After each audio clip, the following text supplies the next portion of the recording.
Vaccination जो है वो हमारे इम्यूनिटी को ही एक्टिवेट करता है, और इम्यूनिटी को मजबूत रखने के लिए हमें 2-3 चीजों पे ध्यान देना जरूरी है।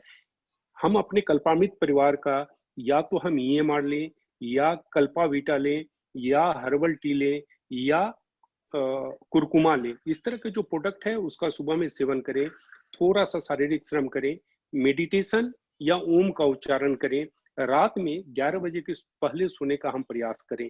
ये सारे इंटीग्रेटेड अप्रोच है, इन सबको मिला के हमारा इम्यूनिटी स्ट्रांग होता है। जो हम लोग वैक्सीनेशन की बात करते हैं, वैक्सीनेशन कुछ भी नहीं है, हमारे अंदर में जो छुपा हुआ ऊर्जा है, हमारे अंदर जो छुपा हुआ डिफेंस मैकेनिज्म है, उसको एक्टिवेट करता है। तो यदि हमारे शरीर के अंदर में डिफेंस मैकेनिज्म स्ट्रांग नहीं होगा तो वैक्सीनेशन भी शायद इतना कारगर नहीं होगा। तो हमें इन 2 चीजों को ध्यान रखना है। ये बहुत खुशी की बात है कि हम लोगों ने फियर साइकोसिस को, जो मनोवैज्ञानिक तौर पे हम लोग डरे और सहमे बैठे हुए थे, उसको हम तोड़ दिए हैं और उससे हम बाहर निकल गए हैं। पर फिर से मैं एक बार बताता हूँ कि इसको तोड़ना और बाहर निकलना आपके लिए भी उमंग और उत्साह की बात है, और हमारे लिए भी उमंग और उत्साह की बात है। पर 2 बातों का जरूर ध्यान रखेंगे, हम बाहर जब भी निकले तो मास्क पहने, 2 गज की दूरी करें, इम्यूनिटी पे काम करें। फिर से मैं दोहराता हूँ, इम्यूनिटी के लिए हमारा ईएमआर का सेवन करें, या कल्पावीटा का सेवन करें, या कुरकुमा का सेवन करें, और हर्बल टी का सेवन करें। मैं आप लोगों के ध्यान में लाऊंगा कि आपके मैनेजमेंट कितने प्रोएक्टिव है, इसके बारे में मैं ध्यान में लाऊंगा कि जो ही पैंडेमिक कोविड आया, तो अभी से जो आपको हर्बल टी मिलेगा, उस हर्बल टी में फॉर्मुलेशन चेंज किया गया है।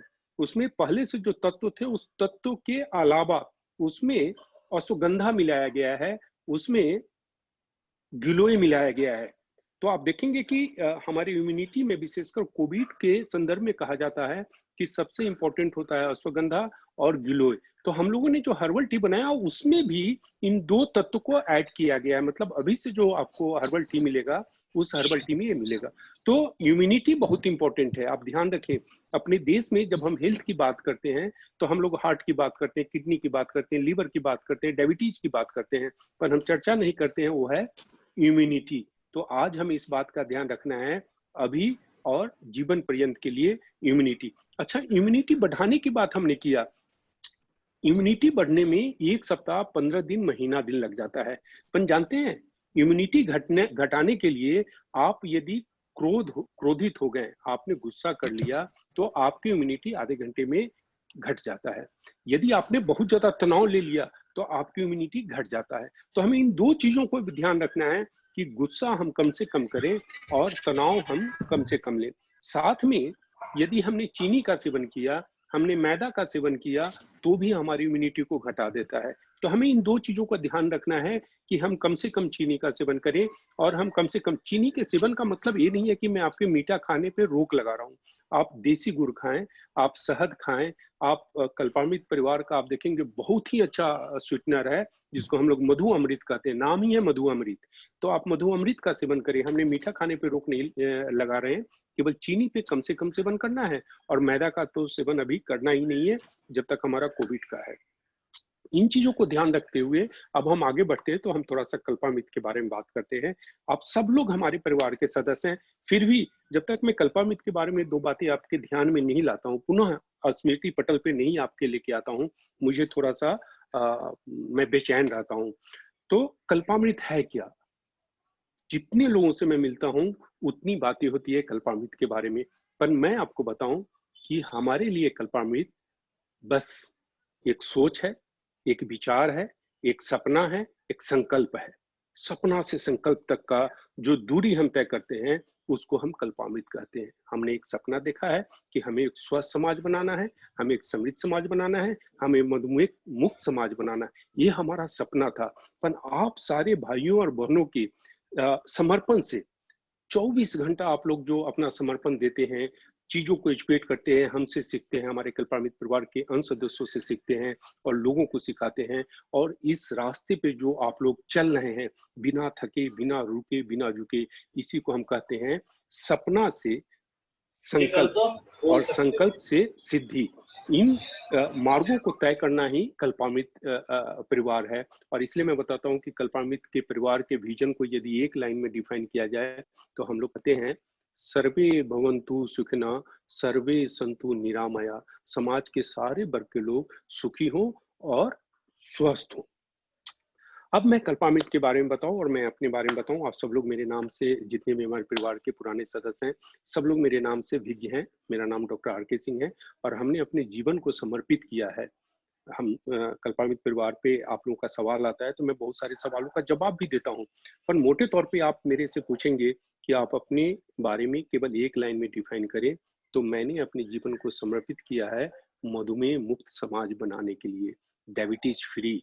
जहाँ डायबिटीज के बारे में कहा जाता है कि जीवन भर डायबिटीज के साथ हमें जीना पड़ता है, वहाँ पे हमने अपने जीवन को केवल और केवल समर्पित किया है डायबिटीज मुक्त भारत बनाने के लिए, डायबिटीज मुक्त समाज बनाने के लिए।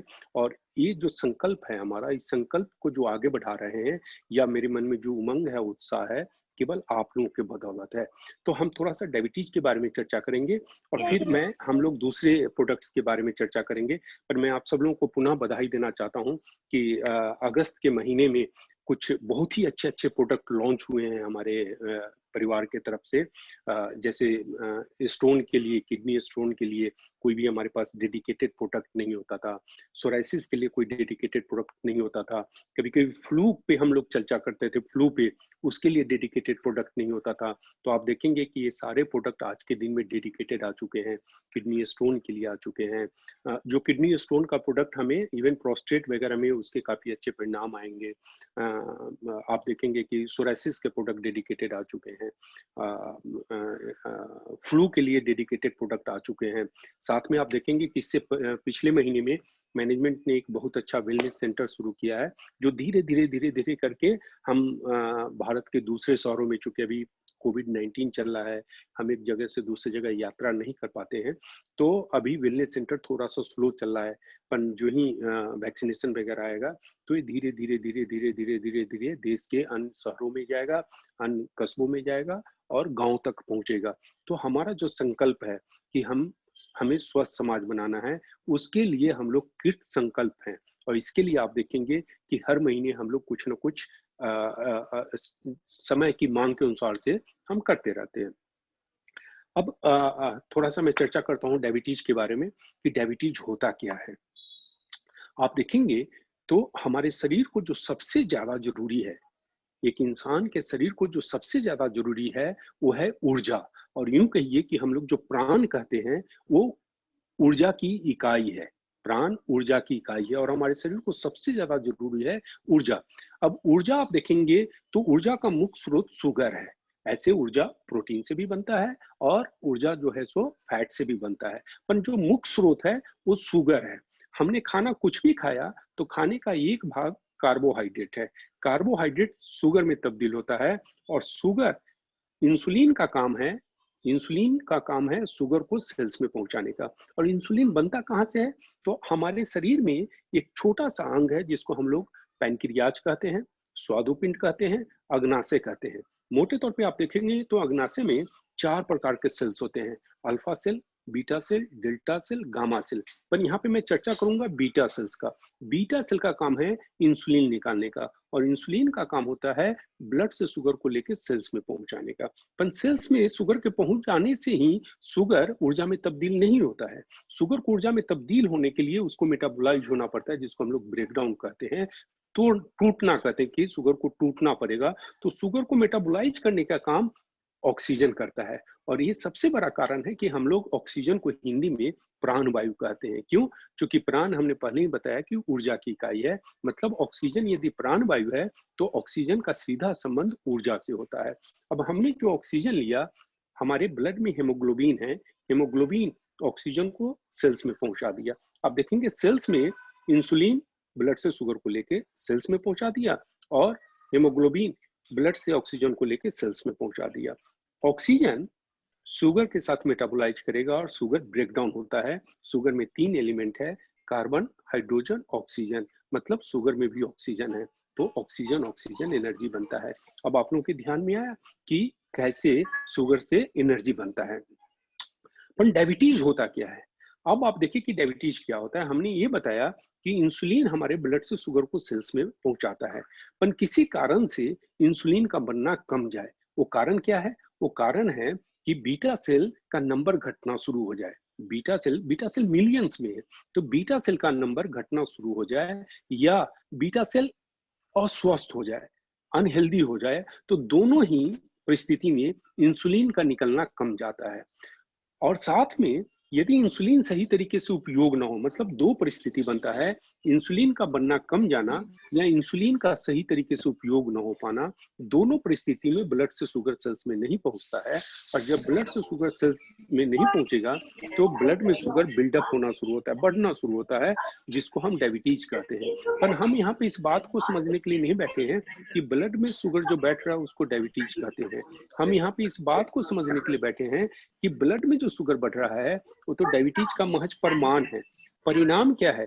परिणाम है कि हमें जितनी ऊर्जा की जरूरत थी उतनी ऊर्जा नहीं मिल पा रही है। तो डायबिटीज का जो सबसे बड़ा नुकसान होता है कि हमारे शरीर को जितनी ऊर्जा चाहिए उतनी ऊर्जा नहीं मिल रही है, और हमारे पूरे शरीर को सुचारू रूप से संचालन करने के लिए ऊर्जा की जरूरत है। पूरे शरीर को सुचारू, हार्ट, किडनी, लीवर, सारे अंग को, सारे तंत्र को काम करने के लिए ऊर्जा की जरूरत है। मीटिंग को डिस्टर्ब नहीं किया जाए सर। हेलो, मैं आप लोगों से निवेदन करता हूँ कि आप लोग अनम्यूट हो जाएं, सॉरी म्यूट हो जाएं। अजय सर, हेलो अजय जी,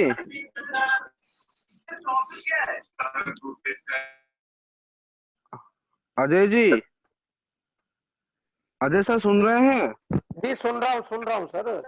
जिधर से सर रेगुलर म्यूट, रेगुलर जहाँ से नॉइज आ रहा है सर उसको कैंसिलेशन किया जाए। इंपॉर्टेंट मीटिंग को टाइम को वेस्ट ना किया जाए सर।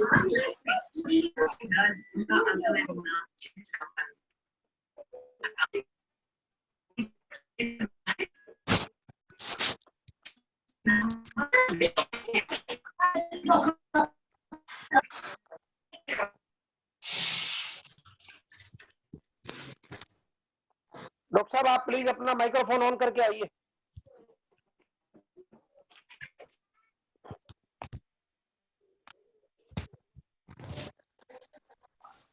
डॉक्टर साहब आप अपना माइक्रोफोन ऑन करें।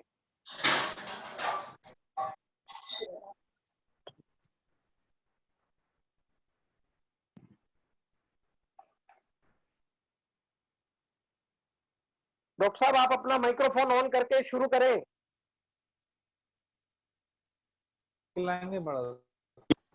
हाँ हेलो जी सर।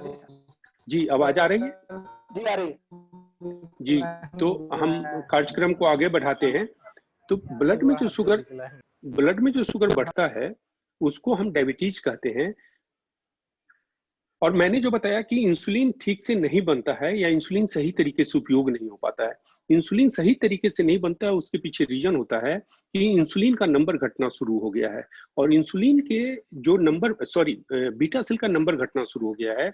और बीटा सेल के नंबर घटने के पीछे जो मुख्य कारण होता है कि हमारे शरीर में पोषक तत्व की कमी हो जाती है। मैं आप लोगों को नाम बताना चाहूंगा कि हमारे पैनक्रियाज को हेल्दी रखने के लिए करीब करीब 27 पोषक तत्व की जरूरत है, जिसमें सबसे इंपॉर्टेंट जो पोषक तत्व है उसका नाम है क्रोमियम, मैग्नीशियम, मैग्नीशियम, जिंक। ये सब बहुत इंपॉर्टेंट है, और आप अपनी मिट्टी का टेस्ट कराएंगे तो आप पाएंगे कि हमारी मिट्टी में क्रोमियम है ही नहीं, हमारी मिट्टी में वेनेडियम है ही नहीं, और ये बहुत ही इंपॉर्टेंट पोषक तत्व होता है। नतीजा होता है कि हमारा बीटा सेल का नंबर घटना शुरू हो जाता है, और जब बीटा सेल का नंबर घटेगा तो समुचित रूप से इंसुलिन नहीं निकल पाएगा। अच्छा, इंसुलिन बन रहा है पर इंसुलिन सही तरीके से उपयोग नहीं हो पा रहा है। उसके पीछे मोटे तौर पे आप देखेंगे तो 3 कारण पाया गया है। पहला कारण है कि यदि ब्लड में कोलेस्ट्रॉल लेवल बढ़ जाता है, दूसरा कारण है कि एसिडिटी बढ़ जाता है, और तीसरा कारण है कि टॉक्सिन लेवल बढ़ जाता है। यदि टॉक्सिन लेवल भी बहुत ज्यादा बढ़ जाए तो भी इंसुलिन सही तरीके से उपयोग नहीं होता है। अच्छा, यदि शरीर में टॉक्सिन लेवल ज्यादा बढ़ जाए तो भी बीटा सेल का नंबर फास्ट घटना शुरू हो जाएगा, डीजनरेशन तेजी से होगा। तो टॉक्सिन एक बहुत बड़ा कारण के रूप में उभर के आया है डायबिटीज के कारणों में। अब आप देखें कि इंसुलिन यदि नहीं बनता है या इंसुलिन सही तरीके से उपयोग नहीं होता है तो ब्लड में शुगर बढ़ना शुरू हुआ, इसको हम डायबिटीज कहते हैं।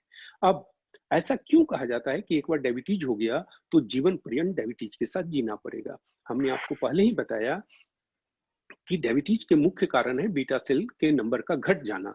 पर हम लोग जो दवा यूज करते हैं, मैं नाम बताऊंगा आपका, कंपनी का नाम अलग होता है, दवा का नाम अलग होता है, पर जो केमिकल या सॉल्ट यूज करते हैं दवा में, उसका नाम होता है ग्लिमिप्राइड और मेटफॉर्मिन। ग्लिमिप्राइड और मेटफॉर्मिन का काम केवल और केवल है जो हमारे पैनक्रियाज में बीटा सेल बचा हुआ है उसको स्टिमुलेट करा के इंसुलिन निकालने का। पर मुख्य कारण है कि हमारे बीटा सेल का नंबर धीरे धीरे धीरे धीरे घटता जा रहा है। पर ग्लिमिप्राइड और ग्लिमिप्राइड का काम केवल और केवल स्टिमुलेट कराने का होता है। ऐसी परिस्थिति में हमें जीवन पर्यंत डायबिटीज के साथ रहना होगा। क्यों?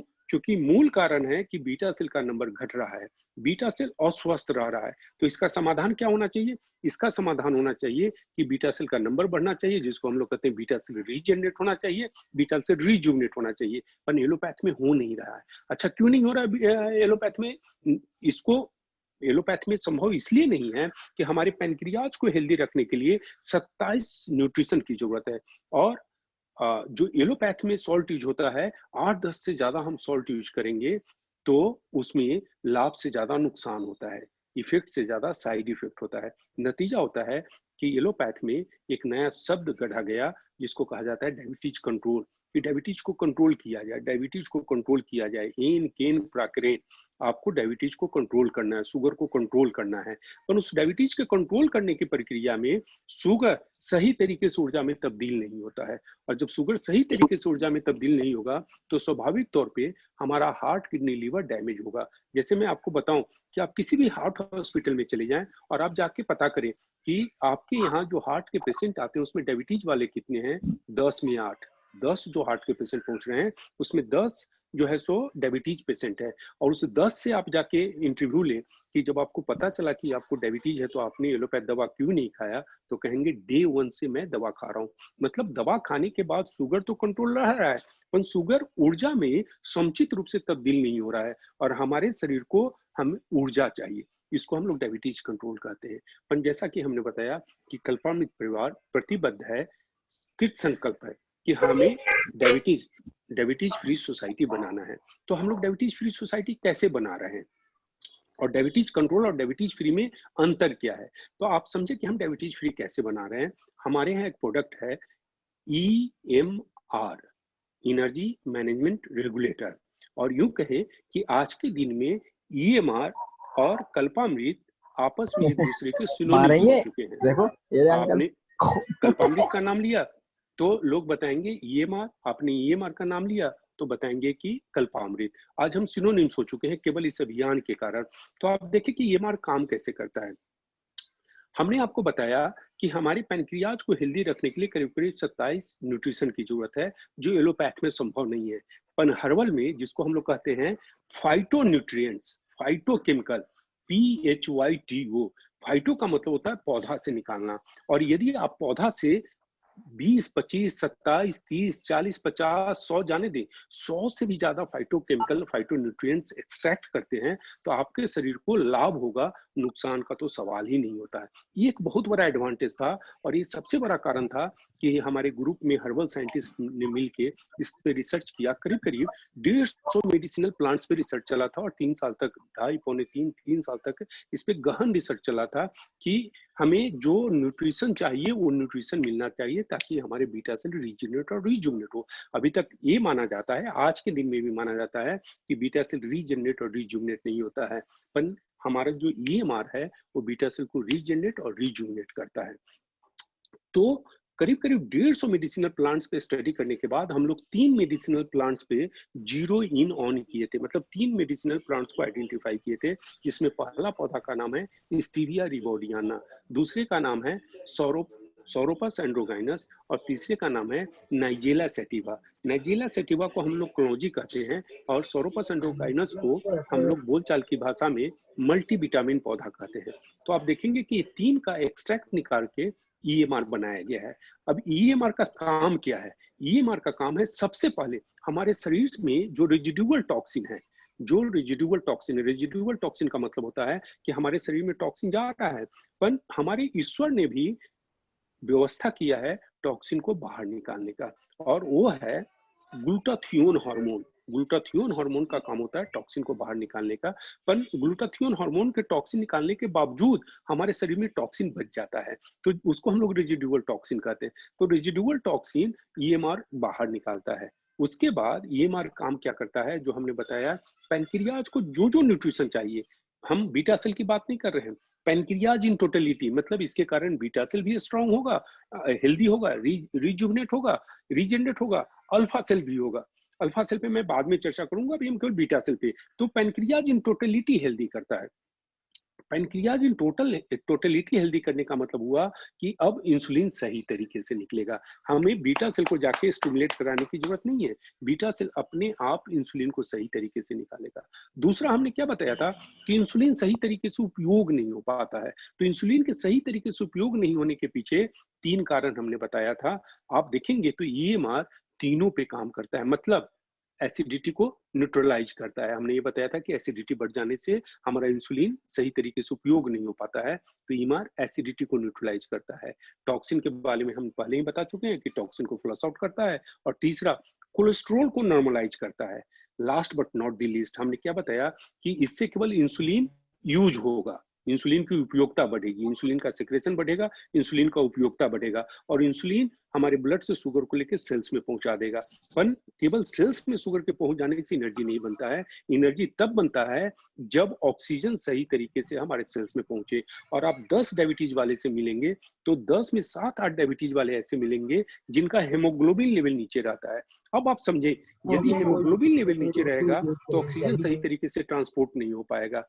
आपका ईएमआर क्या कर रहा है, हमारे शरीर में, हमारे ब्लड में हेमोग्लोबिन लेवल को बढ़ा रहा है, हमारे ब्लड में हेमोग्लोबिन लेवल को बढ़ा रहा है, या जिनका हेमोग्लोबिन सही है उसको मेंटेन कर रहा है।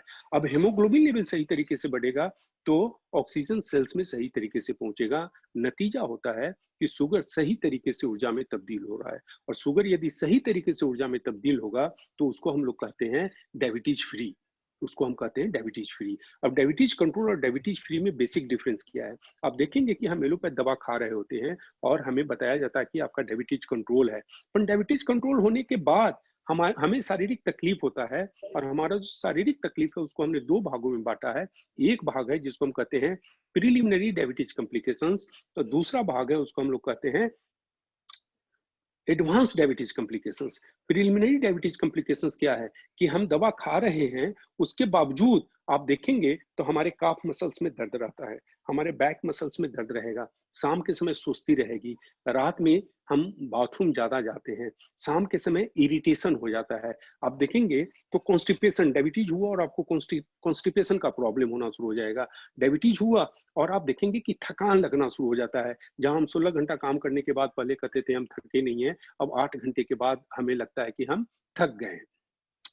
तो ये कब हो रहा है, जबकि हम एलोपैथ दवा खा रहे हैं। अच्छा, ये प्रीलिमिनरी डायबिटीज कॉम्प्लिकेशन जब कंटिन्यू करता है समवेयर बिटवीन 2 to 20 इयर्स, तो जाके एडवांस डायबिटीज कॉम्प्लिकेशंस में तब्दील होता है। मतलब अब ये हमारे हार्ट को डैमेज करेगा, हमारे किडनी को डैमेज करेगा, लीवर को डैमेज करेगा, आंख से देखने की क्षमता प्रभावित होगी, कान से सुनने की क्षमता प्रभावित होगी, हमारा स्मरण शक्ति प्रभावित होगा। आप देखेंगे एक छोटा सा जख्म हो जाएगा, जख्म नहीं भरेगा, और जब जख्म नहीं भरेगा तो उसका एक ही इलाज होता है कि उसको सर्जरी करके हटाया जाए, एम्पुटेशन। अच्छा, हम जब सर्जरी करेंगे तो यहाँ पे जख्म होगा कि नहीं होगा, यहाँ पे जख्म होगा, और यदि फिर वो जख्म नहीं भरा तो अब डॉक्टर साहब कहेंगे चिंता मत करो, हम यहाँ से आपको सर्जरी कर देते हैं। ये एक भयावह स्थिति उत्पन्न होता है डायबिटिक वाले के लिए। और डायबिटीज फ्री का मतलब क्या होता है, जो हमने बताया कि 6 से 12-15 महीने जाते जाते हम हमारे शरीर में सही तरीके से शुगर ऊर्जा में तब्दील होता है, जिसको हम डायबिटीज फ्री कहते हैं। डायबिटीज फ्री का मतलब होता है कि हमारे शुगर का नॉर्मल रेंज में आना। शुगर के नॉर्मल रेंज में आने का मतलब हुआ कि शुगर फास्टिंग 130 mg/dl से नीचे है तो आप समझे कि शुगर नॉर्मल रेंज में है, और खाना खाने के बाद जिसको हम पीपी कहते हैं 160 के नीचे है तो आप मान के चलें कि आप एक स्वस्थ व्यक्ति हैं। फास्टिंग 130, आप स्वस्थ हैं, आपको इतना भी चिंता नहीं करना है। खाना खाने के बाद 160, आपको इतना भी चिंता नहीं करना है। दूसरा, हम जो एलोपैथिक मेडिसिन या जो इंसुलिन लेते हैं समय के अंतराल के साथ बंद होगा। मेरी बात को ध्यान से समझे, शुरू में एलोपैथिक मेडिसिन के साथ हमें ईएमआर को लेना है। शुरू में हम एलोपैथिक मेडिसिन के साथ कोई छेड़छाड़ नहीं करेंगे, उसको कंटिन्यू करेंगे। 5, 6, 7, 8, 9, 10, 11, 12 महीना जाते-जाते हमारा जो एलोपैथिक मेडिसिन है वो बंद होता है या इंसुलिन बंद होता है। तीसरा, हमने जो बताया कि हमारे शरीर में तकलीफ होता है, दर्द रहता है, जो भी तकलीफ है उसमें 100% का राहत मिलेगा।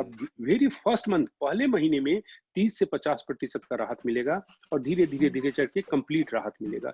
चौथा, हमारी यूरिन से शुगर बाहर नहीं निकलेगा, नहीं तो आप देखेंगे डायबिटीज होने के बाद यूरिन से शुगर बाहर निकलता है। और पांचवा, हमें जो शारीरिक क्षमता हमारे काम करने का है, हमारी उम्र के हिसाब से वो क्षमता वापस आता है। फिर से मैं बताता हूँ, शुगर लेवल का नॉर्मल रेंज में होना, दूसरा एलोपैथ मेडिसिन या इंसुलिन का बंद होना, तीसरा हमारी जो शारीरिक तकलीफ है प्रिलिमिनरी डायबिटीज कॉम्प्लिकेशंस खत्म होना, यूरिन से शुगर का बाहर नहीं निकलना, पांचवा हमारा शारीरिक क्षमता पहले जैसा वापस आना, उसको हम डायबिटीज फ्री कहते हैं। अच्छा, जो ही हम कहते हैं कि बीटा सेल रीजनरेट या रीजुवनेट होता है, तो बहुत सारे लोग हजारों सवाल इस पे खड़ा करते हैं कि बीटा सेल रीजनरेट नहीं होता है, बीटा सेल रीजुवनेट नहीं होता है। पहले तो मैं बताऊं कि हमारे ईएमआर का क्लिनिकल ट्रायल हुआ है और उस क्लिनिकल ट्रायल में इस बात का प्रमाण मिला है कि बीटा सेल रीजनरेट और रीजुवनेट होता है।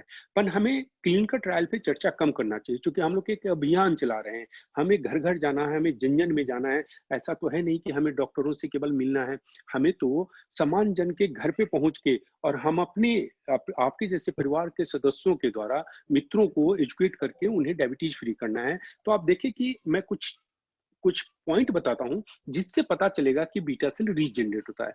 जैसे आप देखें, हमने बताया कि शुगर लेवल नॉर्मल रेंज में आ जाता है, हमने ये बताया कि एलोपैथी या इंसुलिन बंद हो गया, और तीसरा हमने बताया कि यूरिन से शुगर बाहर नहीं निकलता है। अब आप देखिए कि यूरिन से शुगर बाहर नहीं निकल रहा है, एलोपैथ दवा भी हमने बंद कर दिया और शुगर लेवल नॉर्मल रेंज में आया। मतलब शुगर कहाँ जा रहा है? शुगर सेल्स में जा रहा है। शुगर को सेल्स में कौन लेके जा रहा है? इंसुलिन लेके जा रहा है। इसका मतलब इंसुलिन का सेक्रेशन बढ़ गया। अच्छा, इंसुलिन बनाने वाला कौन सा सेल्स है? एक ही सेल्स है, बीटा सेल। इसका मतलब कि बीटा सेल का नंबर बढ़ा, बीटा सेल रीजनरेट और रीजुवनेट हुआ। आपके ध्यान में आ रहा है? इससे पता चलता है कि बीटा सेल रीजनरेट और रीजुवनेट होता है। पर जैसा कि मैं बताया कि स्वस्थ जीवन जीने के लिए और डायबिटीज फ्री होने के लिए केवल ईएमआर, फिर से मैं बताता हूं, केवल ईएमआर पर्याप्त नहीं है। हम लोग कहते हैं कि स्वस्थ जीवन जीना या डायबिटीज फ्री लाइफ जीना एक प्राकृतिक कला है। इसको हम लोग कहते हैं एक प्राकृतिक कला है, और उस प्राकृतिक कला को हमें अपनाना होगा। तो उस प्राकृतिक कला में क्या क्या आता है? उसमें सबसे पहला आता है कि ईएमआर को हमें सपोर्ट करना होता है। वो सपोर्ट करना है सबसे पहले हमें खाने पीने से। और मैं ये बताता हूँ कि हमें डायबिटीज है या नहीं। हमारा उम्र 40 प्लस में गया और हमें खाने पीने में तब्दीली लाने की जरूरत है। और खाने पीने का जो मूल मंत्र होता है वो है fibre plus nutrition, fibre plus nutrition, fibre plus nutrition. Fibre हमें 3 ही सोर्स से मिलता है। पहला फ्रूट से, दूसरा ग्रीन सलाद से, और तीसरा स्प्राउटेड ग्रेन से। अब मैं आपके ध्यान में लाऊं कि एक रूटीन में मैं बताता हूं कि रूटीन कैसा होना चाहिए। रूटीन होना चाहिए 8 से 9 के बीच में हमें नाश्ता कर लेना है, और नाश्ते में हमारे पास 2 ही ऑप्शन होना चाहिए, या तो फ्रूट्स का होना चाहिए या स्प्राउटेड मूंग का होना चाहिए। मतलब स्प्राउटेड ग्रेन, आप कोई भी ग्रेन खा सकते हैं, पर मोटे तौर पे जो सबसे सुपाच्य ग्रेन है, पल्स है, वो है मूंग। तो स्प्राउटेड मूंग कितना खाना है मर्जी आपकी, हमारी तरफ से कोई कंडीशन नहीं है कि आपको 25 ग्राम खाना है, 100 ग्राम खाना है, 150 ग्राम खाना है। पर सुबह का शुरुआत हमें अंकुरित मूंग से करना चाहिए। उसके बाद हम लंच पे चलेंगे, 10, 11, 12 जिनका जो समय है। तो लंच में मैं बताता हूँ, आप अपने हिसाब से खाएं, आप जो खाते हैं उसी को खाएं। केवल आज के बाद से यदि हमें डायबिटीज हो गया है या हमारा उम्र 40 प्लस में चला गया है, तो खाने का 2 भाग हो जाता है, 1/3, 2/3। 1/3 भाग आप ग्रीन सलाद खा लें। ग्रीन सलाद के बारे में मैं बड़ा स्पष्ट बताना आपको चाहूंगा कि जो भी उस लोकल में सब्जी सीजन के हिसाब से अवेलेबल है, वो सारे सब्जी का सलाद आप खा सकते हैं। चाहे मैं नाम लेके बताता हूँ, चाहे वो गाजर ही क्यों ना हो, चाहे वो चुकंदर ही क्यों ना हो, कैरेट हो या बीट रूट। क्योंकि लोगों के जहन में एक सवाल उठता है कि बीट रूट और कैरेट खाने में मीठा होता है, तो उसका सलाद हम खा सकते हैं कि नहीं। सीजन में जो भी अवेलेबल है उसको खाना है। दूसरा, लंच में हमें एक चीज का ध्यान रखना है कि जो भात है, कुक्ड राइस, कुक्ड राइस बनने के आधे घंटे के अंदर खाना है। ऐसा इसलिए कि कुक्ड राइस होने के बाद उसमें फर्मेंटेशन होता है और उस फर्मेंटेशन के कारण कार्बोहाइड्रेट बढ़ना शुरू हो जाता है। जितना ज्यादा कार्बोहाइड्रेट बढ़ेगा उतना ज्यादा हमारे शरीर में शुगर बनेगा। तो ये सबसे बड़ा कारण है कि कहा जाता है कि भात बनने के आधे घंटे के अंदर हमें भात खाना चाहिए। और मैं दूसरी बात बताता हूँ कि भात हमें बहुत ही मॉडरेट क्वांटिटी में खाना चाहिए। किसी भी हाल में 1 अंजलि से ज्यादा नहीं खाना है, 1 अंजलि से ज्यादा हमें चावल नहीं खाना। अब हम चलेंगे 3 से 5 के बीच में। 3 से 5 के बीच में मोटे तौर पे हम लोग सभी लोग चाय का सेवन करते हैं। आप चाय का सेवन करें। यदि आप अपने हर्बल टी का सेवन करते हैं तो सोने पे सुहागा। नहीं, आप जो भी चाय पीना चाहते हैं आप चाय पी सकते हैं। केवल इतना ध्यान रखें कि 3 से 5 के बीच में चाय पीने से पहले, चूंकि चाय जब दूध वाला आप चाय पियेंगे तो शरीर में एसिडिटी बनेगा। तो हमें क्या करना चाहिए, जो हमने बताया था आपको कि फ्रूट्स हुआ, ग्रीन सलाद हुआ या स्प्राउटेड ग्रीन, अंकुरित अनाज, ये तीनों अल्कनाइजिंग एजेंट है। ये हमारे शरीर में ब्लड में अल्कनाइजिंग एजेंट के रूप में काम करता है। तो हमें चाय पीने के पहले इन 3 में से कुछ मिल जाए तो बहुत अच्छा। किसी कारण से नहीं मिलता है तो कोई बात नहीं है, एटलीस्ट 1 गिलास पानी पिए, क्योंकि पानी भी अल्कनाइजिंग एजेंट का काम करता है। तो चाय पीने के पहले हमें जरूर 1 गिलास पानी पीना चाहिए, क्योंकि चाय से होने वाले नुकसान को बचा लेता है। चाय एसिडिक है और वाटर अल्कनाइजिंग एजेंट है। अब हम चलेंगे रात में। रात के खाने में आप अपने हिसाब से खाएं। केवल जैसा मैं बताया 1/3 भाग, 2/3 भाग। 1/3 भाग आपको ग्रीन सलाद खाना है, 2/3 भाग में, अच्छा रात के सलाद में केवल इतना ध्यान रखना है कि रात में हमें मूली का सलाद नहीं खाना है, क्योंकि मूली वायु प्रधान है। आप रात में खाना अपने हिसाब से खाएं। सब्जी में मैं बताऊं कि सारे सब्जी का सेवन करना है। केवल आलू का जिस दिन सब्जी बने उसका सेवन अगेन मॉडरेट क्वांटिटी में करना है। आलू का सेवन मॉडरेट क्वांटिटी में करना है। और आलू को कभी भी हम देखेंगे उसका कॉम्बिनेशन राइस के साथ नहीं रखेंगे। आलू की सब्जी जिस दिन खाना हो हम रोटी के साथ खाएंगे, तो खाने में कोई रोक नहीं। पर 5 सब्जी हमारे लिए बहुत ही अच्छा डायबिटीज वाले के लिए। वो 5 सब्जी कौन कौन सा है? बैगन, भिंडी, करेला, सहजन, सहजन का मतलब ड्रमस्टिक, और कैबेज जिसको हम बंदा गोभी, पत्ता गोभी कहते हैं। फलों में आप देखेंगे तो मैं आपके ध्यान में लाऊंगा कि हमारे शरीर को भिन्न भिन्न प्रकार के पोषक तत्वों की जरूरत है, और सारे फलों में थोड़ा बहुत अलग अलग पोषक तत्व होता है। मतलब हमें सारे फलों का सेवन करना है, पर 5 फल ऐसा है जिसका सेवन सीमित मात्रा में करना है। कौन कौन सा फल है? आम, केला, चीकू, सीताफल, द्राक्ष, अंगूर। आम, केला, चीकू, चीकू को सपोटा कहते हैं, सीताफल, कस्टर्ड एप्पल, और द्राक्ष, अंगूर, ग्रेप्स। इस 5 फलों का सेवन सीमित मात्रा में करना है। बाकी फलों का सेवन आप अपनी मर्जी से करें। तो हमें फलों का सेवन करना है। ये दूसरा सपोर्ट है। तीसरा सपोर्ट का नाम है सोना। हम सब लोगों को प्रयास करना चाहिए कि रात में 11 बजे के पहले हम लोग सो जाएं। क्यों? क्योंकि हमारे शरीर में बायोलॉजिकल क्लॉक लगा हुआ है और माँ प्रकृति में नेचर्स क्लॉक लगा है। जब ये दोनों क्लॉक आपस में मिलते हैं तो जाके हमें गाढ़ी निद्रा आती है। जब दोनों क्लॉक आपस में मिलते हैं तो हमें गाढ़ी निद्रा आती है। नेचर्स शाम के 7 बजे के बाद, सूर्यास्त होने के बाद पक्षी का बोलना बंद हुआ, मतलब माँ प्रकृति सोने गई। और सुबह में 4, साढ़े 4 बजे आप अपने घर से बाहर निकले तो पक्षी का आप देखेंगे कि पक्षी का बोलना शुरू हो गया, मतलब माँ प्रकृति जाग गई। तो हमें स्वस्थ जीवन जीने के लिए मेरे हिसाब से केवल 5.5 घंटे की जरूरत है। 5 hours 30 minutes काफी है एक स्वस्थ जीवन जीने के लिए। तो हमें 4:30 बजे जब प्रकृति जागती है 4:30, तो 4:30 बजे के पहले 5.5 घंटा को पूरा करना है। तो आप देखेंगे कि 11 बजे, मतलब यदि नितांत जरूरत न हो तो हम लोगों को रात में 11 बजे सो जाना चाहिए। और फिर सुबह में उठ के जो रूटीन जॉब है, जैसे मैं सुबह में उठ के अपना ईमेल वगैरह मैं देख लेता हूँ, ईमेल का जवाब मैं सुबह में देता हूँ, तो हमें सुबह में हम जल्दी जाग के और हम अपने काम को कर सकते हैं। तो इतना हमें ध्यान रखना है। अच्छा, आप देखें कि रात में 11 बजे सोना, और बायोलॉजिकल क्लॉक की बात मैं बताऊं, आप देखिए कि आपका कोई दोस्त अमेरिका गया हो या आप खुद कभी अमेरिका जाएं तो आप देखेंगे कि वहां पहुंचने के 2-3 दिनों तक आपको नींद अच्छी नहीं आएगी। नींद अच्छी क्यों नहीं आती है? क्योंकि जब यहाँ पे रात होता है तो अमेरिका में दिन होता है। यहाँ का बायोलॉजिकल क्लॉक यहाँ के नेचर क्लॉक के साथ सेट हो गया है। जब आप वहां जाते हैं तो नेचर क्लॉक, हमारा बायोलॉजिकल क्लॉक डिस्टर्ब हो जाता है, जिसके कारण होता है कि 2-3 दिनों तक हमें नींद नहीं आती है। तो बहुत इंपॉर्टेंट पॉइंट है। दूसरा इंपॉर्टेंट पॉइंट है कि पूरे दिन हम लोग काम करते हैं तो हमारे सेल्स डैमेज होते हैं, दूसरा हमारे शरीर में टॉक्सिन बनता है। तो 11 से 3 4 घंटा हमारे सेल्स रिपेयर होते हैं और टॉक्सिन को बाहर निकाला जाता है। ये सबसे बड़ा कारण है जो हम बार-बार बताते हैं कि यदि हमें स्वस्थ जीवन जीना है, यदि हमें डायबिटीज फ्री लाइफ जीना है, तो हम सब लोगों को प्रयास करना चाहिए कि रात में 11 बजे के पहले हम सो जाएं। जब तक नितांत आवश्यक न हो, कुछ आवश्यकता है तो हम रात में जाके काम करेंगे। ये दूसरा है। तीसरा का नाम है शारीरिक श्रम। हम सब लोगों को शारीरिक श्रम करना चाहिए। शारीरिक श्रम इम्यूनिटी बढ़ाने के लिए भी जरूरत है और हमें डायबिटीज से बचने में भी मदद करता है। तो आप देखें कि 4 पहलू है, 4 पहलू है जिसको हम टच करते हैं तो हम डायबिटीज फ्री लाइफ जिएंगे। कौन कौन सा है? हम ईएमआर का सेवन करें, हम खाने पीने में थोड़ा सा परिवर्तन लाएं, हम सोने में थोड़ा सा परिवर्तन लाएं और शारीरिक श्रम को अपनाएं। तो 99.99 नहीं, 99.99 नहीं, 100% का मैं विश्वास दिलाता हूं कि हम डायबिटीज फ्री लाइफ जिएंगे। अच्छा, कहीं कहीं कुछ केस में आप देखेंगे कि हमें अपेक्षित परिणाम नहीं मिलता है, तो मैं आप लोगों के ध्यान में लाऊंगा कि 10 में 2-3 केस ऐसा होगा जहां पे आपको अपेक्षित परिणाम नहीं मिल रहा है। आपको थोड़ा सा भी चिंता नहीं करना है। आप मेरी बात को ध्यान से समझें, ध्यान से सीखें। यदि 2 महीना ईएमआर देने के बावजूद हमें अपेक्षित परिणाम नहीं मिल रहा है, तो हमें केवल और केवल उनका विटामिन डी का रिपोर्ट निकलवाना है। उस सज्जन का विटामिन डी का रिपोर्ट निकलवाना है और विटामिन डी के रिपोर्ट को आपको कुछ नहीं करना है, आपको ना पढ़ना है ना आपको समझना है। उस रिपोर्ट को आप मेरे पर्सनल व्हाट्सएप पे या हेल्थ के जो व्हाट्सएप ग्रुप है उस पे डालें।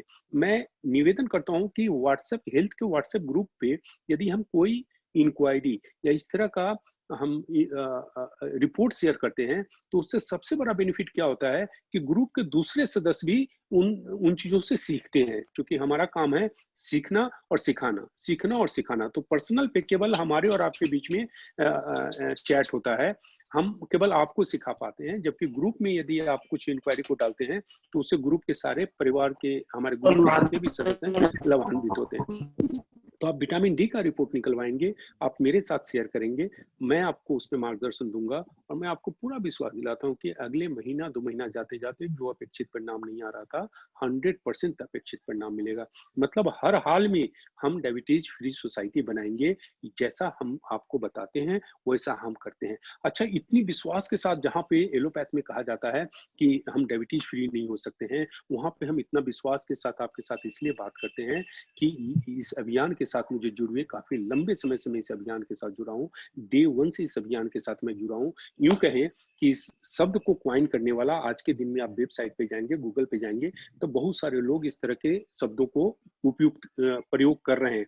पर सबसे पहले इंडिया में यदि किसी ने इस शब्द को क्वाइन किया था डायबिटीज फ्री, तो वो हम लोग थे, हमारा ग्रुप था जिसने वर्ड को क्वाइन किया था कि हमें डायबिटीज फ्री सोसाइटी बनाना है। तो चूंकि हम काफी पहले से लंबे समय से इस अभियान के साथ जुड़े हैं, तो over a period of time हजारों लोगों ने डायबिटीज फ्री जीवन जीना शुरू कर दिया है। और वो जब आप खुद सवाल करें, अपने आप से सवाल करें कि जहां पे एलोपैथ में कहा जाता है एक आदमी डायबिटीज फ्री नहीं हो सकता है, वहां पे यदि हजारों आदमी डायबिटीज फ्री जीवन जी रहा है, तो फिर हमें अपने आप से सवाल करना है, 1000 आदमी, सपोज करो केवल 1000 आदमी, केवल 1000 आदमी डायबिटीज फ्री लाइफ जी रहा है, तो वो 1000 आदमी 10,000 क्यों नहीं हो सकता है? 1 लाख क्यों नहीं, 1 लाख आदमी क्यों नहीं हो सकता है? 10 लाख आदमी क्यों नहीं हो सकता है? 1 करोड़ क्यों नहीं हो सकता है? यदि नहीं हो रहा है, मतलब हम लोग का अभी भी जो संगठन है इसके प्रति पूरी तरीके से हम समर्पित नहीं है, या हमारे मन में अभी भी कहीं ना कहीं विश्वास की कमी है। जबकि हम आपके साथ बैठे हैं, आपकी उंगली डायबिटीज के बारे में, आपकी उंगली को पकड़ के आगे बढ़ाने के लिए मैं समर्पित हूँ आप लोगों के लिए। मेरे जीवन का कोई उद्देश्य नहीं है, बस एक उद्देश्य है, मधुमेह मुक्त समाज बनाना, और हम इसके लिए कृत संकल्प लेते हैं और हम मधुमेह मुक्त समाज बनाएंगे। थोड़ा सा स्पीड स्लो है, मैं आप लोगों से निवेदन करूंगा कि हम इस स्पीड को बढ़ाएं। अब ईएमआर को कैसे लेना है? ईएमआर मोटे तौर पे 2 बार लिया जाता है। अच्छा, हमने पहले ही आपको बताया कि शुरू में जो भी एलोपैथिक मेडिसिन चल रहा है वो चलता रहेगा, उसके साथ हम ईएमआर को लेंगे। सुबह में नाश्ते से पहले 2 ml लेना है और रात में खाना खाने के बाद 2 ml लेना है गुनगुना पानी में। एलोपैथ दवा कब बंद होगा? हम 1 महीने के बाद हम शुगर का टेस्ट कराएंगे, अपने ब्लड फास्टिंग ब्लड शुगर का टेस्ट कराएंगे, 120 आएगा। कुछ लोग क्या करते हैं, अचानक दवा को बंद कर देते हैं। अचानक दवा को बंद नहीं करना है, क्योंकि आपके शरीर के अंदर में बीटा सेल कितना डैमेज हुआ है बाहर से हमें कुछ भी पता नहीं चलता है। तो हमें हमें हमेशा जो है सो कॉशस अप्रोच लेके चलना है। 120 शुगर लेवल आता है तो हम रात के दवा को हाफ करेंगे, फिर अगले महीने हम देखेंगे यदि 120 से अभी भी शुगर लेवल ऊपर रहा है तो हम एलोपैथी मेडिसिन को टच नहीं करेंगे। पर 120 के नीचे आ रहा है तो रात के दवा को बंद कर देंगे। सुबह में हम चलेंगे, सुबह में फिर हम देखेंगे 120 के नीचे है हमारा शुगर लेवल, तो सुबह का दवा हम हाफ करेंगे और फिर बाद में जाके हम शुगर की दवा को बंद करेंगे। तो हमें धीरे धीरे 6 महीने से 12 महीने 15 महीने का टाइम लेना पड़ेगा। अच्छा, तो मोटे तौर पे हम 2 बार लेते हैं, पर 3 परिस्थिति है जहाँ पे हमें ईएमआर को 3 बार लेना है। पहला, यदि कोई इंसुलिन डिपेंडेंट है, यदि हम इंसुलिन पे डिपेंडेंट है तो हमें 3 बार लेना है। सुबह में नाश्ते से पहले 2 ml, दिन में खाना खाने के बाद 2 ml, रात में खाना खाने के बाद 2 ml। और मैं आप लोगों को पूरा विश्वास दिलाता हूँ, इंसुलिन के बारे में कहा जाता है कि एक बार इंसुलिन लेना आपने शुरू कर दिया तो बंद होने की तो बात ही नहीं है, अब तो इसका डोज बढ़ेगा। पर मैं आप लोगों को पूरा विश्वास दिलाता हूँ कि समय के अंतराल के साथ इंसुलिन बंद होगा। जैसा हमने बताया कि ईएमआर के साथ साथ हमें खाने पीने में परिवर्तन लाना होगा, सोने में परिवर्तन लाना होगा, शारीरिक श्रम करेंगे, विटामिन डी के लेवल को देखेंगे, 100% इंसुलिन बंद होगा। तो इंसुलिन डिपेंडेंट के केस में 3 बार लेना है। दूसरा केस है जो हमने बताया कि जख्म हो जाता है, उस जख्म की परिस्थिति में 3 बार लेना है, सुबह नाश्ते से पहले, दिन में खाने के बाद, रात में खाने के बाद, और साथ में कॉटन से उस जख्म पे उसको लगाना है, 2 बार लगाना है। 100% जख्म भरेगा। जहां लोग हॉस्पिटल में भर्ती करा चुके हैं, वहां से आप मेरे विश्वास पे हॉस्पिटल से बाहर निकालेंगे और बोलेंगे ज्यादा नहीं, मुझे तो 7 से 10 दिन चाहिए। 7 से 10 दिन में घाव सूखेगा नहीं, पर कम से कम 40 to 50% उसका हील हो जाएगा। जब 40 to 50% हील होगा तो पेशेंट भी समझ सकता है, डॉक्टर भी समझ सकते हैं और हम भी समझ सकते हैं कि जब 7 से 10 दिन में 40 to 50% हुआ है, now it's a matter of time कि अगले 5, 10, 15 दिन में एक घाव हील होगा। 100% घाव हील होगा। मैं उतना ही विश्वास से आपको बताता हूँ घाव हील होना, जितना विश्वास के साथ जब आप सुबह में उठते हैं, सुबह में जब आप उठते हैं तो आपको मालूम होता है कि यदि सूरज उगा है तो पूर्व दिशा में उगा है। उतना ही विश्वास के साथ मैं बताता हूँ कि घाव हमारा भरेगा। अब तीसरा कंडीशन क्या है? तीसरा कंडीशन है क्रिएटिनिन लेवल का बढ़ जाना। क्रिएटिनिन लेवल बढ़ने का मतलब हुआ कि हमारे किडनी में कुछ प्रॉब्लम आया है, और किडनी में प्रॉब्लम जब आता है तो हमारे ब्लड में क्रिएटिनिन या यूरिया का लेवल बढ़ जाता है। हम क्रिएटिनिन लेवल पे बात करेंगे कि क्रिएटिनिन लेवल 1.5 के नीचे होना चाहिए, और 6 से ऊपर जाता है तो मोटे तौर पे डॉक्टर साहब कहते हैं कि भाई साहब इसका डायलिसिस कराना पड़ेगा, और डायलिसिस होने के कुछ समय के बाद कहा जाता है ट्रांसप्लांट होना पड़ेगा। हम 6 की बात नहीं करेंगे, हम 1.5 से 3 या 4 के बीच में बात करेंगे कि यदि 3 से 4 तक हमारा चला गया है तो हम यदि ईएमआर को 3 बार लेते हैं, वहां पे पानी की मात्रा हम सीमित कर देंगे। 1 कप पानी में 2 ml लेंगे, तो अगले 2, 3, 4, 5 महीना जाते जाते जो क्रिएटिनिन 1.5 से 4 गया था और बढ़ के 4.5, 5, 5.5, 6 जाता, वो 4 से 4.25, 3.5, 3, 3.25 करके 2 के आजू बाजू आएगा। मतलब क्रिएटिनिन लेवल, जहाँ पे क्रिएटिनिन लेवल बढ़ा हो वहां पे 3 बार देना है, जहाँ पे इंसुलिन डिपेंडेंट हो वहां पे 3 बार देना है, या जहाँ पे गैंग्रीन का सवाल हो वहां पे देंगे। या कुछ एक केस में जब हम देखेंगे कि शुगर लेवल 300 से ज्यादा आया है, कोई सज्जन से मिलेंगे, जैसे आज मेरी कहीं पे बात हो रही थी तो पता चला कि उनका शुगर लेवल तो 500 चला गया, तो ऐसी स्थिति में भी हम 3 बार बोलेंगे। 300 से ऊपर है तो हम 3 बार कहेंगे कि आप 3 बार ईएमआर का सेवन करें। अब ये तो डायबिटीज की बात हुई। आप देखेंगे कि हमारे समाज में यदि 5 लोग बीमार हैं, हमारे समाज में यदि 5 लोग बीमार हैं, तो मेरी बात पे यकीन करें, 4 आदमी, मतलब करीब करीब 80%, 5 लोग बीमार है, 5 persons आर इल, उसमें से 4 persons, करीब करीब 80% जो बीमार हैं, वो बीमारी केवल 5 कारणों से, 80% लोग बीमार केवल इस 5 बीमारियों से परेशान हैं या बीमार हैं। कौन कौन सा? Diabetes, blood pressure, thyroid, migraine headache और पेट की बीमारी। फिर से मैं रिपीट करता हूँ, diabetes, blood pressure, thyroid, migraine और पेट की बीमारी। अब आप देखें कि इस पांचों के पीछे, जैसे हमने डायबिटीज के बारे में बताया, अब मैं शॉर्ट में आपको बताऊंगा कि इस पांचों के पीछे मुख्य कारण होता है कि हमारे शरीर में शुगर सही तरीके से ऊर्जा में तब्दील नहीं हो रहा है। पांचों बीमारियों के पीछे मुख्य कारण है कि हमारे शरीर में शुगर सही तरीके से ऊर्जा में तब्दील नहीं हो रहा है। EMR, एनर्जी मैनेजमेंट रेगुलेटर का एक ही काम होता है कि हमारे शरीर में शुगर को सही तरीके से ऊर्जा में तब्दील करे। मतलब जितना अच्छा परिणाम आपको डायबिटीज में मिला है, ठीक उसी प्रकार से हमें परिणाम ब्लड प्रेशर में मिलेगा। ब्लड प्रेशर में कौन से ब्लड प्रेशर में? हाई और लो दोनों में। जैसे डायबिटीज में हाई और लो, कुछ लोगों को हाइपोग्लाइसेमिया हो जाता है, तो उसमें भी ईएमआर उतना ही अच्छा काम करेगा जितना कि हाइपरग्लाइसेमिया में। और वहां पे जो काम करता है वो सेल जो मैं बता रहा था अल्फा सेल का काम आता है।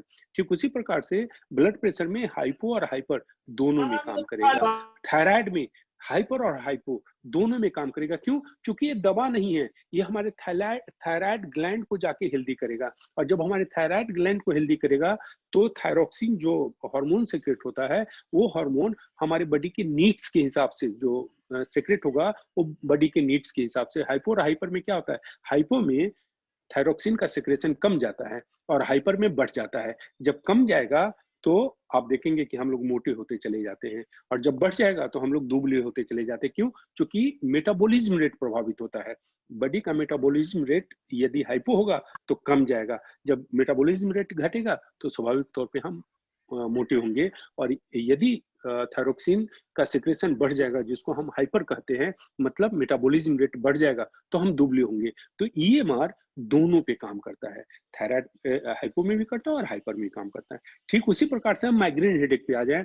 आज शाम की संध्या की बात है, क्या संध्या में वाराणसी से एक वीडियो डाला गया है कि एक सज्जन को माइग्रेन हेडेक था, और उस माइग्रेन हेडेक में उनको यहाँ तक नौबत आ जाती थी कि उनको इंजेक्शन देने की बात आती थी। जब आज मैं उस वीडियो को सुना और देखा, तो मुझे आज से करीब 3 साल पहले की बात याद आ गई कि 3 साल पहले हम लोग के जो सम्माननीय गुरु जी हैं, हमारे सतपाल जी, उनको भी आज से 3 साल पहले इस तरह की समस्या होती थी कि माइग्रेन हेडेक जब फ्लेयर अप हो जाता था तो उनको इंजेक्शन लेना पड़ता था, और वो इंजेक्शन हमारे विजय जी देते थे। पर जब उन्होंने ये मान लेना शुरू किया तो आज के दिन में कोई इंजेक्शन की जरूरत नहीं है और सिर दर्द से कंप्लीट राहत मिल गया है। ठीक उसी प्रकार से आज वाराणसी से बहुत ही अच्छा एक न्यूज आया है कि सज्जन को इंजेक्शन लेने की नौबत आती थी, और उन्होंने ये मार पिछले करीब 50 दिन से लिया है और 50% राहत है। और मैं पूरा विश्वास दिलाता हूँ कि अगले 30 से 45 दिन जाते जाते, 50 दिन जाते जाते 100% राहत मिलेगा। पर हमें माइग्रेन हेडेक में इस बात का ध्यान रखना चाहिए कि सुबह का नाश्ते में लेट नहीं होना चाहिए। सुबह का नाश्ते हमें 8 से 9 के बीच में कर लेना चाहिए, और सुबह के नाश्ता या तो अंकुरित अनाज या फ्रूट से होना चाहिए। साथ में रात में हम ज्यादा लेट तक न जागे। और तीसरा, एक 5 से 10 मिनट मेडिटेशन या ओम का उच्चारण करें। मेडिटेशन या ओम का उच्चारण करें तो आपको और बेहतर परिणाम मिलेंगे। उसी प्रकार से पेट की बीमारी में तो आप देखें कि जो हमारे समाज में 5 लोग बीमार है, उसमें से 4 लोग इन 5 बीमारियों से ग्रसित है। Diabetes, blood pressure, thyroid, migraine headache और पेट की बीमारी। और इस पांचों पे ये मार उतना ही प्रभावी रूप से काम करता है जितना कि डायबिटीज पे, जितना पे मैं आपसे अभी चर्चा किया आधे घंटे 45 मिनट तक। अब मैं आप लोगों से ये निवेदन करता हूँ, हमारे परिवार के जितने भी सदस्य हैं, मैं आप सब लोगों से मैं करवद निवेदन करता हूँ। आज तक मैं अभी तक आप लोगों से कभी भी इस तरह से कुछ मांगा नहीं हूँ, पर आज मैं करबत निवेदन करता हूँ कि जब हमें इतने अच्छे परिणाम हैं तो हम लोग को व्यक्तिगत रूप से एक टारगेट लेना चाहिए कि अगले 2 महीने में हर परिवार का सदस्य जो यहाँ पे हमारी बातों को सुन रहे हैं और समझ रहे हैं, हम लोग एक संकल्प ले कि अगले 2 महीने में हम कम से कम 100 लोगों को टच करेंगे जो डायबिटीज, ब्लड प्रेशर, थायराइड और माइग्रेन हेडेक से ग्रसित है। अगले 2 महीने में हम लोगों को 100 आदमी को टच करना है, जो मतलब 1 महीने में 50 लोगों को हम संकल्प लेंगे और हम टारगेट लेंगे। तो मैं हमेशा से आप लोगों को बताते आया हूं कि यदि हमारे नियत में सच्चाई है, यदि हमारे नियत में सच्चाई है और हम एक टारगेट लेते हैं, तो पूरी कायनात हमारे साथ जुड़ जाता है। हमारी जो ऊर्जा है बहुत ही सीमित ऊर्जा है, पर यदि हमारे नियत में सच्चाई है और ऐसा काम जो लोगों के हित से जुड़ा हुआ है, जो समाज के हित से जुड़ा हुआ है, जो हम आपसे बात कर रहे हैं, ये पूरा समाज के हित से जुड़ा हुआ काम है और हमारी नियत में सच्चाई है।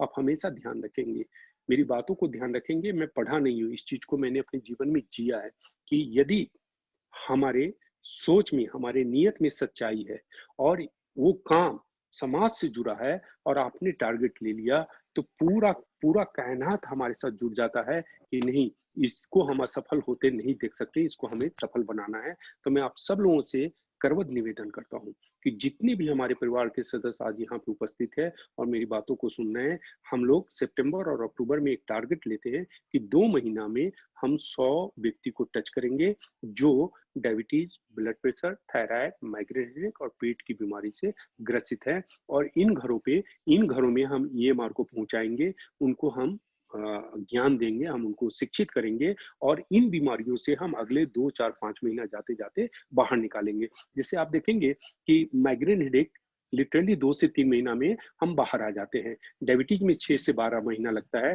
ब्लड प्रेशर में 6 से 9 महीना लगेगा, थायराइड में करीब करीब 6 से 9 महीना लगता है। तो हम आज से शुरू करेंगे तो अगले 6 से 9 महीने में हम उनको बाहर निकालेंगे। पर हम लोग एक संकल्प लेते हैं कि अगले 2 महीने में एक इंडिविजुअल नए पेशेंट कम से कम 100 को आइडेंटिफाई करेगा। मुझे पूरा उम्मीद है, मुझे पूरा विश्वास है कि अभी तक हमारे परिवार के सारे सदस्यों ने मुझे कभी निराश नहीं किया है, क्योंकि मैं कभी आप लोगों से निवेदन नहीं करता हूँ।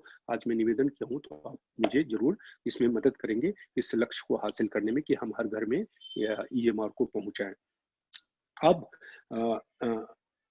मैं अभी भी, हालांकि करीब करीब समय 9 बज गया है, मुझे ईएमआर के बारे में जो बताना था हमने बताने का एक विनम्र प्रयास किया है। और इसके बारे में कोई संशय हो तो हम बाद में 1-2 सवाल करेंगे। पर हम सवाल और जवाब करें ईएमआर पे या diabetes, blood pressure, thyroid, migraine headache पे। हम आपको बताना चाहेंगे कल्पावीटा के बारे में। अपना एक जैसे, अच्छा मैं ईएमआर के बारे में एक चीज बताना भूल गया कि ईएमआर एक यूनिक प्रोडक्ट है। मतलब आज के दिन में इस तरह का प्रोडक्ट, ईएमआर जैसा प्रोडक्ट आपको हमारे देश में नहीं मिलेगा। ठीक उसी प्रकार से एक दूसरा प्रोडक्ट है जिसका नाम है कल्पावीटा।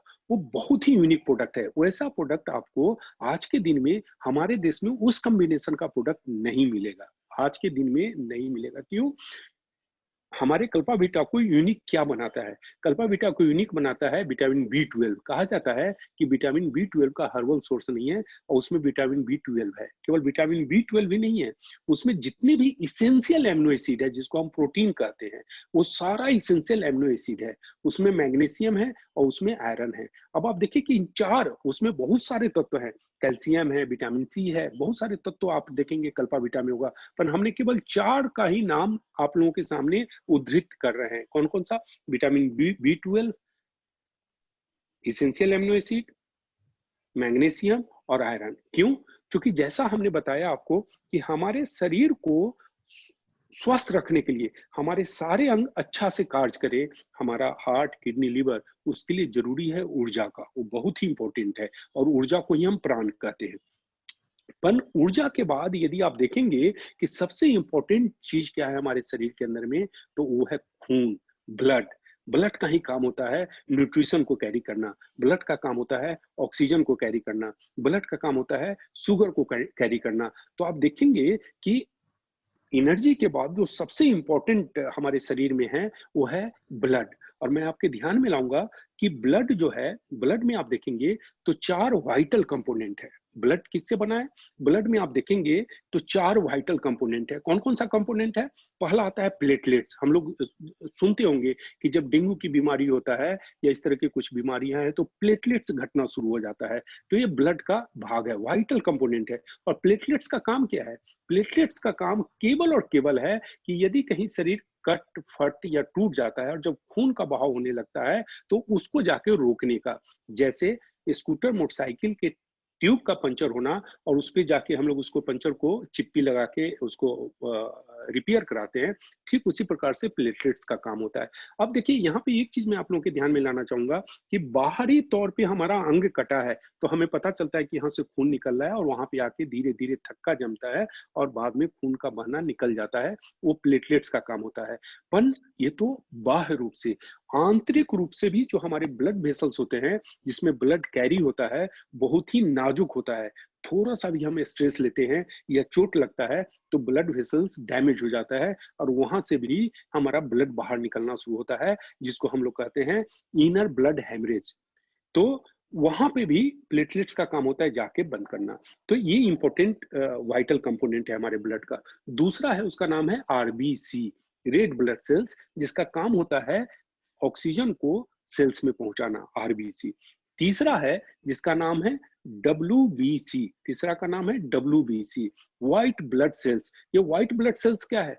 मोटे तौर पे व्हाइट ब्लड सेल्स क्या है उसको मैं आपको ऐसे बताऊंगा उदाहरण देके, जैसे आज के दिन में हम और आप सुरक्षित बैठे हैं, हमारे पड़ोसी देश चाइना है, हमारा पड़ोसी देश पाकिस्तान है, उसके बाद में हम रात में चैन की नींद से सोते हैं, तो उसके पीछे सबसे बड़ा कारण क्या है?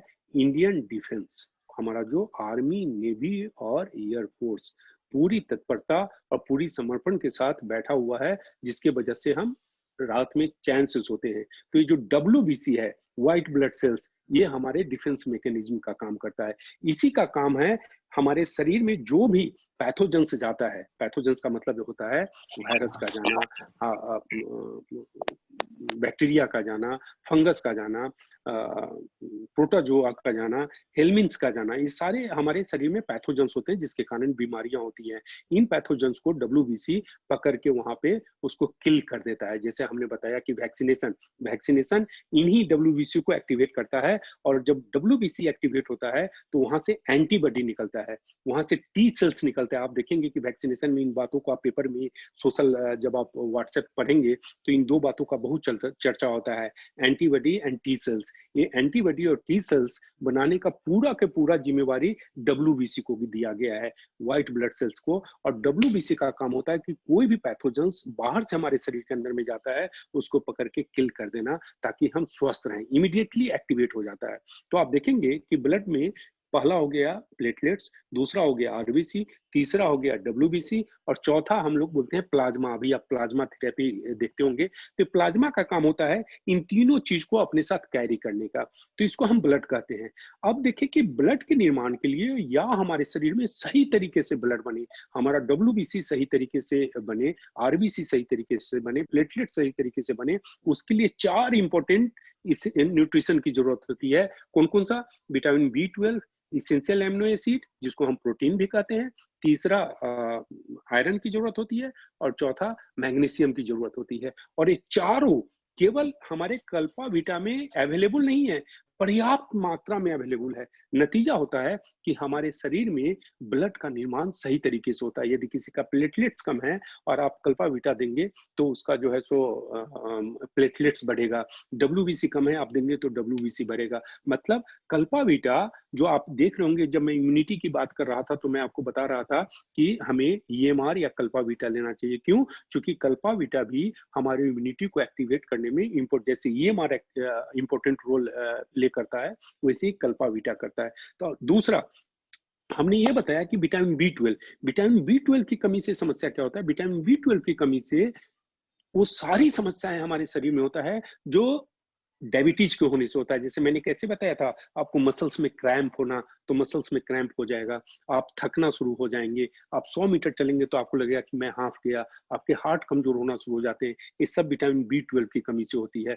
तो विटामिन B12 का शायद आपको कहीं पे मिल जाए कि ये विटामिन B12 है, पर एक पैक में, एक बोतल में vitamin B12, essential amino acid, magnesium और आयरन, ये 4 आपको कहीं नहीं मिलेगा। और ये 4 एक जगह में उपलब्ध होना कल्पावीटा को यूनिक बनाता है। मतलब ऐसा प्रोडक्ट आज के दिन में आपको अपने देश में अवेलेबल नहीं है।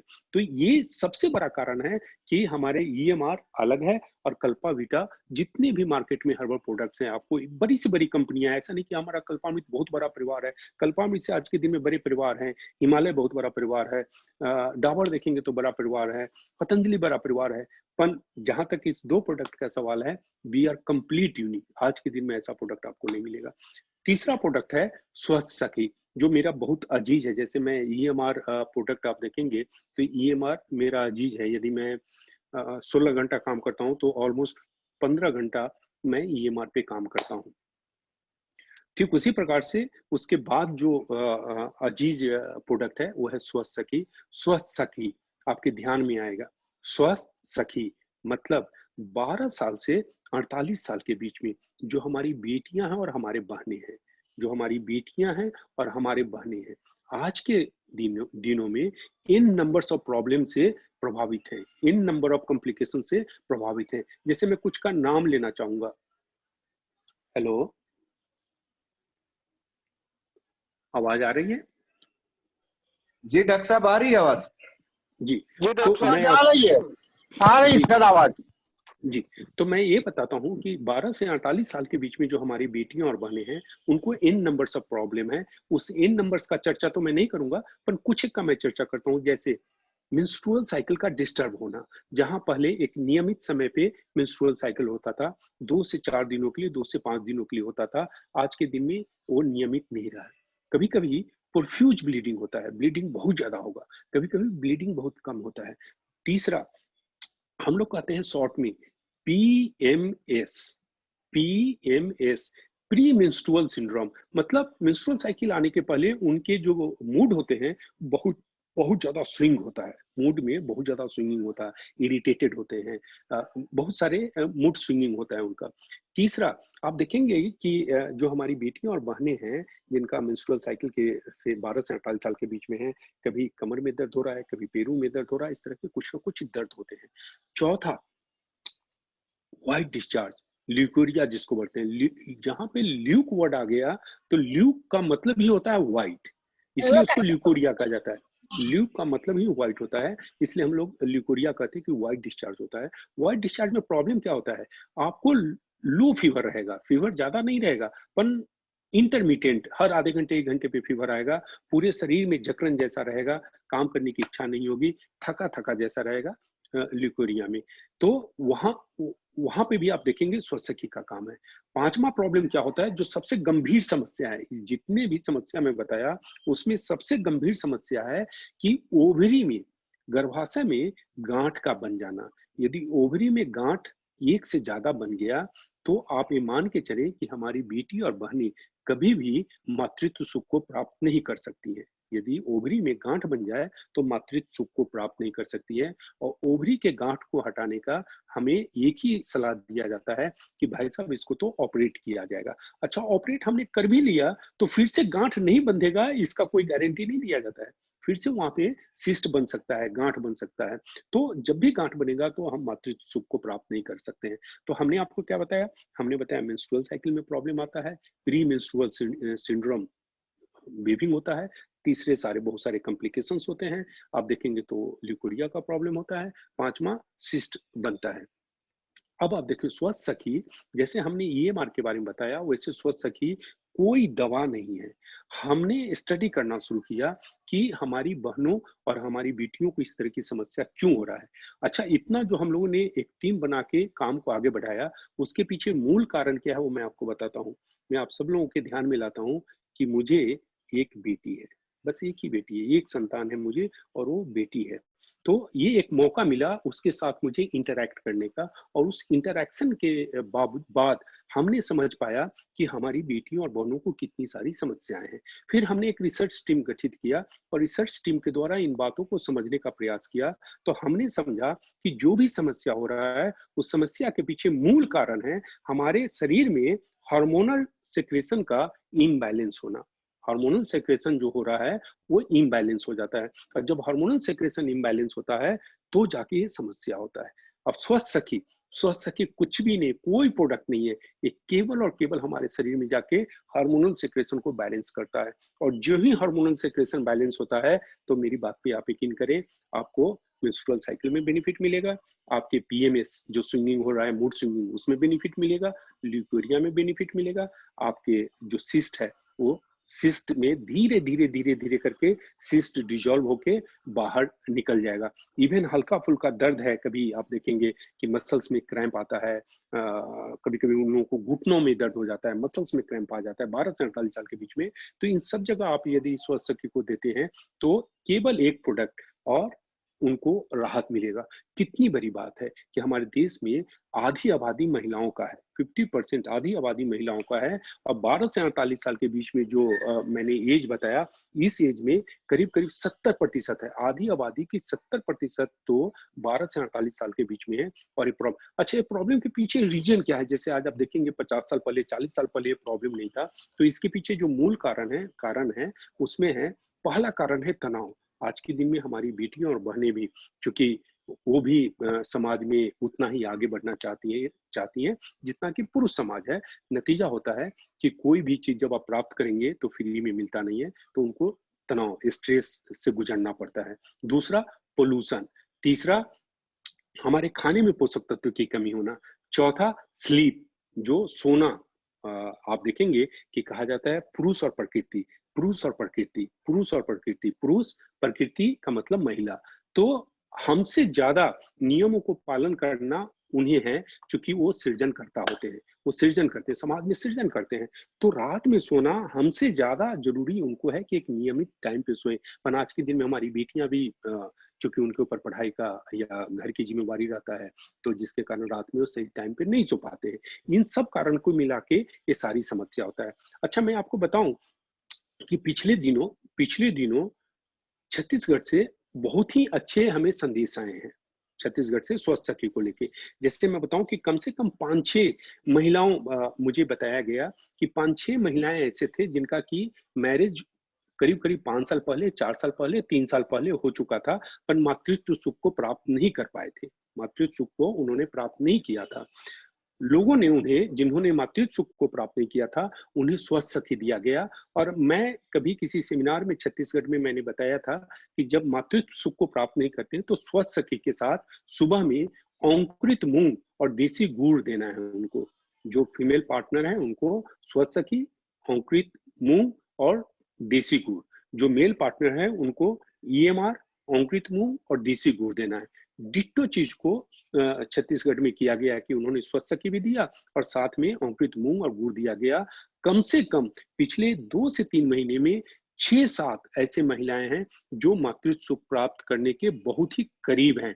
आप देखिए कि कितनी बड़ी बात है कि ये प्रोडक्ट आपका स्वस्थ सखी है, जो केवल ल्यूकोरिया, मेंस्ट्रुअल साइकिल, सिस्ट पे ही काम नहीं कर रहा है।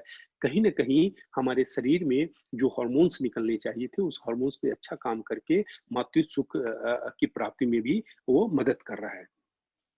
तो हमने चर्चा किया EMR पे, हमने चर्चा किया कल्पाविटा पे, हमने चर्चा किया स्वस्थ सखी पे। अब आप देखें कि एक हमारे पास प्रोडक्ट है क्लियर टॉक्स, जो अगेन बहुत ही अच्छा प्रोडक्ट है। मतलब हम बता रहे हैं आपको कि ये हवा के दूषित होने के कारण, और हम लोग जो सब्जी खाते हैं उस सब्जी पे इतना ज्यादा केमिकल, पेस्टिसाइड और इंसेक्टिसाइड जाता है कि हमारे शरीर में टॉक्सिन जमा होता है। और उस टॉक्सिन के लिए लोग कहते हैं कि 1 सप्ताह आप केरल में जाएंगे तो वहां पे आपको 1 सप्ताह वहां पे रहेंगे तो आपके शरीर से टॉक्सिन को बाहर निकाला जाएगा, जो क्लियर टॉक्स में है।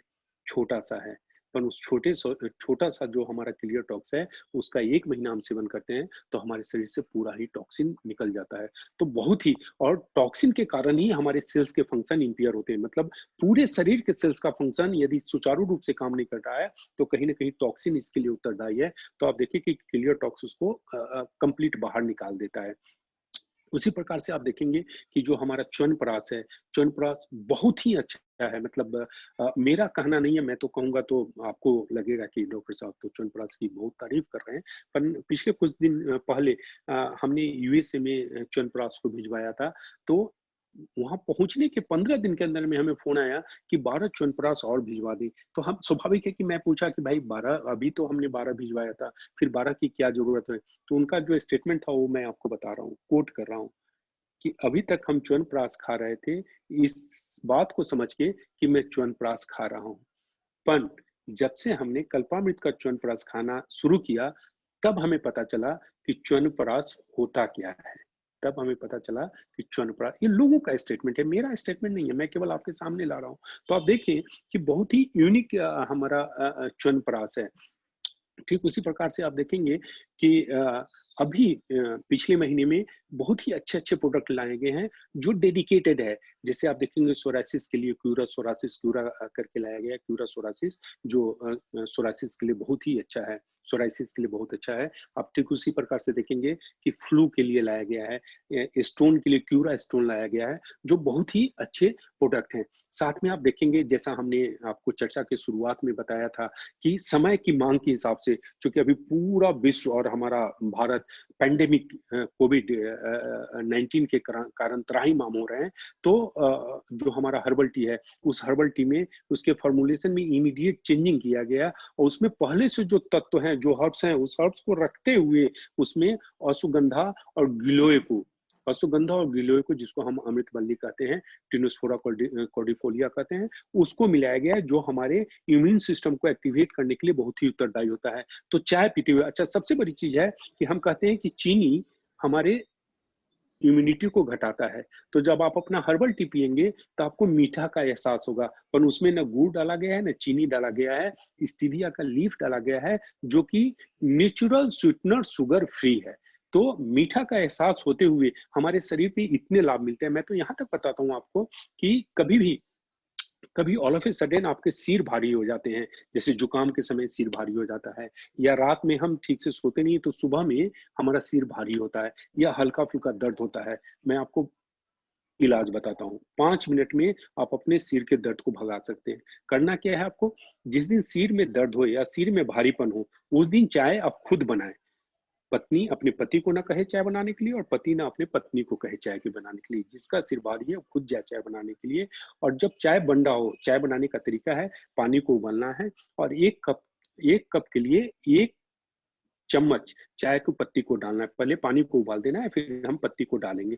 पत्ती के डालने के बाद, चाय पत्ती को, जो अपना हर्बल टी है, उसको डालने के बाद उसको 2 से 3 मिनट तक गर्म होने देना है। अब स्वाभाविक तौर पे जब हम पत्ती को डालेंगे तो उसमें भाप निकलेगा। आपको कुछ नहीं करना है, उस भाप को 2 से 4 बार इनहेल करना है।